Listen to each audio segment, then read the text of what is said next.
Hello everyone, मैं आपका हमारे चैनल पर स्वागत करती हूँ। चलिए आज से हम मैथ का नया टॉपिक स्टार्ट करते हैं, जिसमें पढ़ेंगे नंबर सिस्टम के बारे में।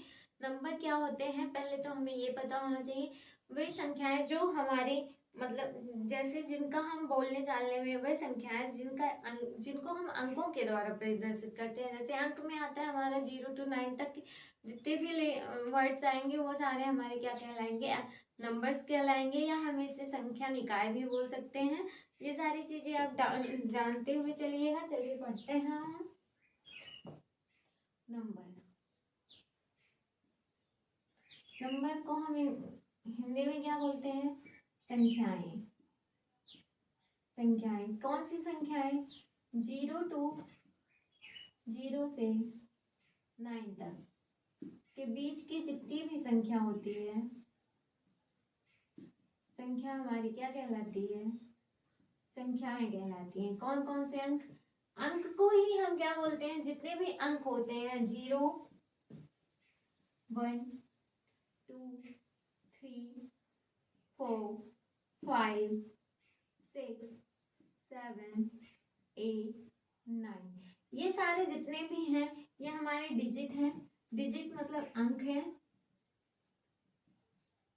अंक है, ये सारे अंक हमारे क्या कहलाते हैं? संख्याएं होती हैं। बिना किसी ये हमारी एक संख्या हो जाती है। अगर हम दो संख्या मतलब संख्याएं बनाते हैं तो जिसमें अगर हम जीरो को 1 से पहले या किसी भी संख्या से पहले लगाते हैं तो इस जीरो का कोई मतलब नहीं होता है। लेकिन अगर हम जीरो को 1 के बाद कहीं पर भी लगा देंगे तो इसका मतलब होता है। इसका क्या मतलब होता है? जैसे हमने बचपन से ही पढ़ा होगा, जिसमें हमने पढ़ा था कि लिखा होता है कि कहीं कहीं देखिए लिखा होता है ना, जैसे अगर हम 0 to 1 लिखेंगे तो इसका कोई मतलब नहीं होगा। लेकिन अगर हम 0 के 1 को इधर लिख देंगे तो ये हमारा, यहाँ पर तो हम इसे 1 ही पढ़ेंगे, लेकिन 1 के बगल में अगर 0 लगा देते हैं तो ये हमारा 10 हो जाता है। क्यों हो जाता है? क्योंकि ये एक हमारा एक शून्य इधर लग जाए। दाईं तरफ शून्य लगाने से दाईं तरफ शून्य लगाने से दाईं तरफ शून्य लगाने से 10 गुना बढ़ जाता है। कितने गुना बढ़ता है? वो अंक 10 गुना बढ़ जाता है। अंक 10 गुना बढ़ जाता है। कैसे बढ़ता है? तो देखिए, जैसे हम लिखते हैं इकाई दहाई, और आपने पढ़ा भी होगा इकाई अंक, दहाई अंक, इकाई दहाई, सैकड़ा,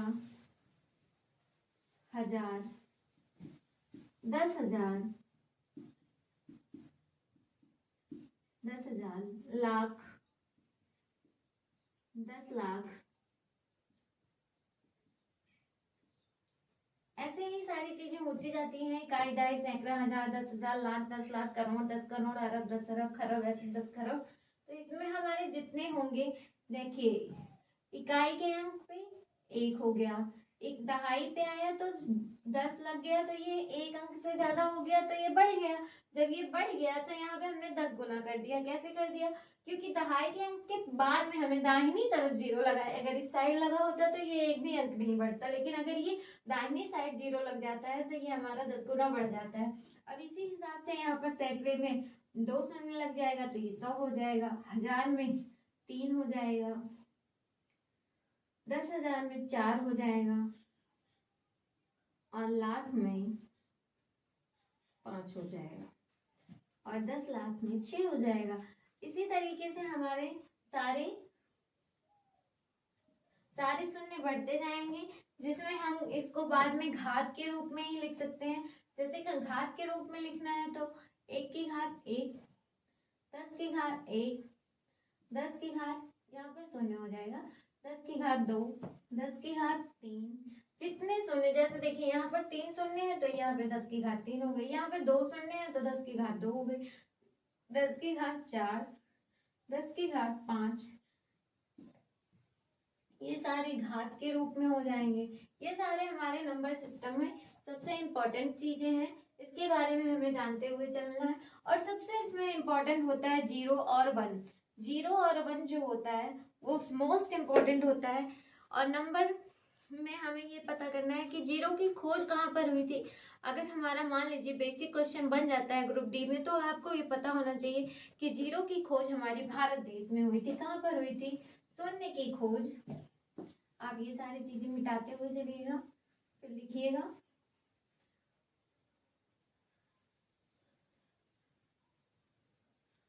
शून्य की खोज कहाँ पर हुई थी? ये सारे टॉपिक वाइज आप नोट में लिख लीजिएगा। शून्य की खोज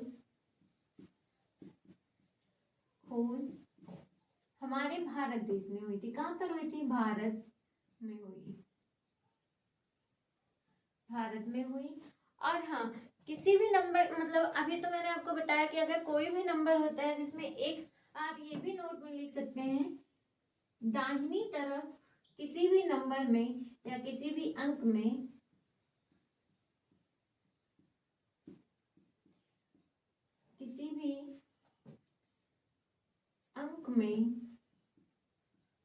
दाईं तरफ शून्य लगाने से संख्या उसकी 10 गुनी हो जाती है। कितनी हो जाती है? 10, उसकी 10 गुनी हो जाती है। 10 गुनी हो जाती है। ये सारे हमारे नोट टाइप के टॉपिक हैं, इन चीजों को आप ध्यान दीजिएगा। और अगर संख्या में किसी संख्या में अगर शून्य जोड़ा जाए, जैसे कि आपने पढ़ा होगा, बचपन से ही पढ़ा होगा, जैसे कि 10 में 0 जोड़ दिया जाएगा तो ये 10 का 10 ही रहेगा। शून्य जोड़ने से कोई भी फर्क नहीं पड़ता है। ये भी हमारा एक टॉपिक, एक पॉइंट होगा जिसमें होगा कि शून्य जोड़ने से किसी भी संख्या में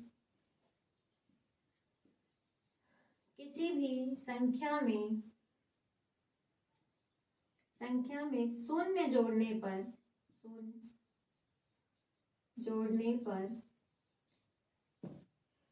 संख्या में कोई परिवर्तन नहीं होता। संख्या में कोई परिवर्तन नहीं होता। किसी भी संख्या में अगर, जैसे यहाँ 10 के बजाय 100 भी लिख दिया जाता है और 100 में भी अगर आपको शून्य जोड़ा जाएगा तो भी यहाँ पर 100 के 100 ही रहेंगे। चाहे आप 200 में शून्य जोड़ दीजिए तब भी 200 का 200 ही रहेगा, इसमें कोई भी चेंज नहीं होगा। ये सारी चीजें टॉपिक वाइज आप पॉइंट वाइज लिखिएगा, जिससे आपको ये सारी चीजें बाद में डिस्कस करने में कोई भी प्रॉब्लम ना हो। आप बेसिक से पढ़िएगा जिससे आपको कोई भी प्रॉब्लम फेस ना करनी पड़े, क्योंकि कभी कभी चीजें हम बहुत आगे से पढ़ लेते हैं तो हमें वो चीजें समझ में नहीं आती हैं। तो इन चीजों के लिए हमें डिस्कस करना पड़ता है कि बेसिक चीजें हमारे पास नॉलेज होना ही चाहिए। और सुनिए, अगर घटाया भी जाता है, शून्य को अगर हम जोड़ते हैं तब भी 0 होता है, और शून्य को अगर घटाया जाता है तो भी उसमें कोई भी फर्क नहीं आता है। ये सारी चीजें आप लिख लीजिएगा। और ये लिखिएगा, जो है सबसे छोटा अंक कौन सा होता है? तो संख्याओं में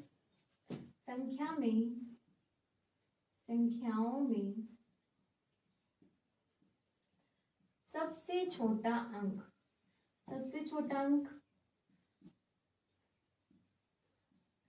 अंक क्या होता है? 1 होता है। इसमें आप 0 मत लिखिएगा क्योंकि 1 ही होता है तो इसलिए 1 ही रहेगा। और एक क्या है? एक प्राकृतिक संख्या है, आप जान लीजिएगा। एक जो है वो एक नेचुरल नंबर है। 1 एक प्राकृतिक संख्या है। ये सारे आप नोट में लिखिएगा। संख्या है, एक कैसी संख्या है? कभी कभी क्वेश्चन आता है कि प्राकृतिक, इनमें से कौन सी प्राकृतिक संख्या है? क्वेश्चन बना देता है कि इनमें से कौन सी प्राकृतिक संख्या है, जिसमें 0 दे देगा, 1 दे देगा, -1 दे देगा, या फिर 1 अपॉन कुछ कर देगा, 1/2 वगैरह दे देगा। तो आपको वहां पर बताना है कि 1 कैसी एक प्राकृतिक संख्या कौन सी है, तो आप वहां पर 1 को टिक करके आइएगा। चलिए फिर हम पढ़ते हैं सम संख्या, विषम संख्या। ये कैसी संख्याएं होती हैं? तो सम संख्याएं कौन सी संख्याएं होती हैं? जिसमें टू का पेयर बनता है वही हमारी कैसी संख्या कहलाती है? संख्याएं सम संख्याएं। सम संख्या, सम संख्या में क्या आता है? 2 4 6 8 2 4 6 8 12 14, ये सारी जो भी संख्याएं आ रही हैं ये हमारी कैसी संख्याएं हैं? सम संख्या। सम संख्या को हम इंग्लिश में इवन नंबर बोलते हैं, इवन नंबर। और विषम संख्याएं क्या होती है? विषम संख्याएं हमारी संख्या हमारी ऑड नंबर होती है। कैसे नंबर होते हैं? ऑड नंबर होते हैं। ऑड नंबर कौन कौन से होते हैं? ऑड नंबर में 1 3, ये सब प्राइम नंबर होते हैं। ये सारे नंबर जो होते हैं 1 3, ये सारे हमारे ऑड नंबर हैं। 1 3 5 7 9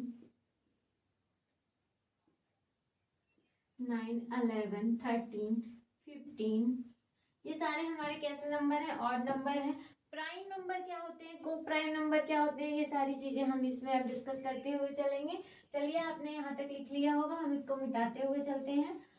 आज हम नंबर सिस्टम के कुछ बेसिक टॉपिक्स आपको पढ़ा देते हैं, फिर हमारी अगली क्लास जो होगी उसमें हम सारे नंबर का डिटेल पढ़ेंगे।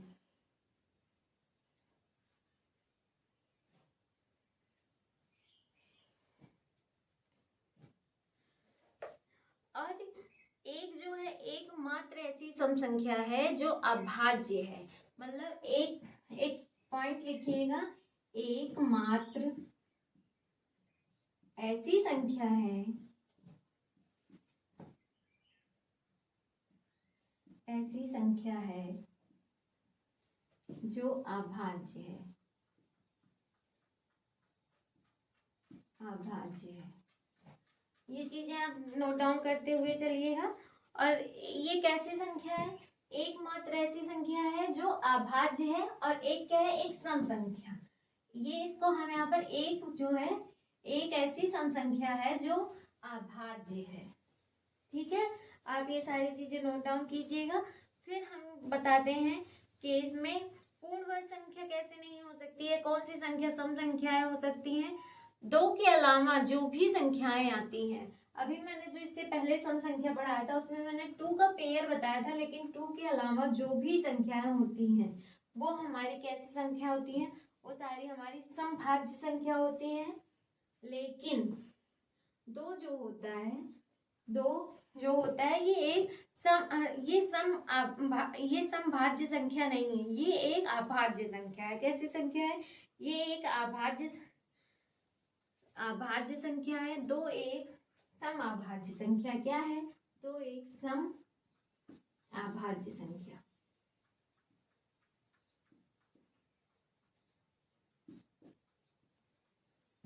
दो कैसी संख्या है? 2 एक ऐसी, अगर कोई पूछता है, मतलब कभी क्वेश्चन बन जाता है कि कोई सम अभाज्य संख्या बताइए, तो सम में सिर्फ एक ही पेयर आएगा, वो होगा 2। 4 6 8 9 12, ये सारी संख्याएं सम तो होंगी पर अभाज्य नहीं होंगी। लेकिन 2 हमारा जो होगा वो अभाज्य संख्या में आएगा। 2 को हम किसी भी चीज से विभाजित नहीं कर पाएंगे। 2 या तो स्वयं से कटेगा या तो हाँ, 2 जो होगा वो स्वयं से ही कटेगा। जो सेल्फ से कटती हैं वही हमारी संख्याएं अभाज्य संख्याएं कहलाती हैं। तो इसमें 0 और 2, मतलब जो 0 और 1 से कटे वही हमारी क्या कहलाती हैं? अभाज्य संख्या कहलाती है। लेकिन जो हमारा 2 है ये एक सम अभाज्य संख्या है। आप ये सारी चीजें नोट करते हुए चलिएगा जिससे आपको कोई भी प्रॉब्लम ना आए। चलिए, थर्ड टॉपिक हम डिस्कस करते हैं। तो थर्ड टॉपिक में हम क्या पढ़ेंगे? चलिए, डिजिट के बारे में पढ़ते हैं। अंक क्या होते हैं ये आपने यहाँ पर नोट कर लिया होगा। चलिए, इसके आगे हम पढ़ते हैं। डिजिट, डिजिट को हम क्या बोलते हैं? अंक। डिजिट 0 से 9 तक के बीच की जितनी भी संख्याएं होती हैं, 0 से 9 तक के बीच की सभी संख्याएं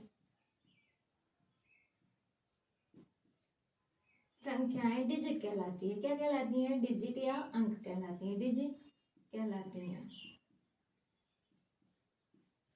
जैसे आप इसको इस तरीके से भी लिख सकते हैं, 0 से 9 लिखिए या फिर 0 comma 1, comma 2, comma 3, comma 4, comma 5, comma 6, comma 7, comma 8, comma 9। ये सारे जितने भी संख्याएं हैं ये हमारी क्या है, डिजिट कहलाती हैं। और इसमें प्राकृतिक संख्याएं। अब आप हेडिंग डालिएगा नेचुरल नंबर, प्राकृतिक संख्याएं। प्राकृतिक संख्याएं कौन सी होती है? प्राकृतिक संख्याएं। प्राकृतिक संख्याओं को इंग्लिश में हम क्या बोलते हैं? Natural number. नेचुरल नंबर बोलते हैं। नेचुरल नंबर में क्या होता है? एक से शुरू होकर गिनती में आने वाली जितनी भी संख्याएं होती है वो हमारी क्या कहलाती है? प्राकृतिक संख्याएं। इसमें जीरो को छोड़ दिया जाता है और जितनी भी संख्याएं होती है इनफिनाइट नंबर तक, वो सारे हमारे क्या कहलाते हैं? प्राकृतिक संख्याएं। एक से शुरू होकर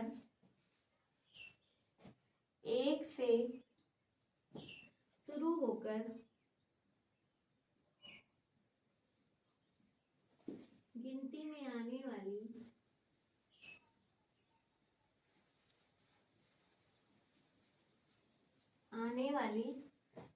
संख्याएं क्या होती हैं? प्राकृतिक संख्याएं कहलाती हैं। संख्याएं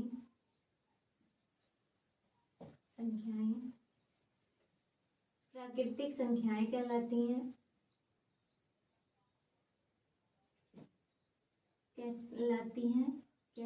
हैं। जी 1 to इन्फिनाइट तक। कहाँ से?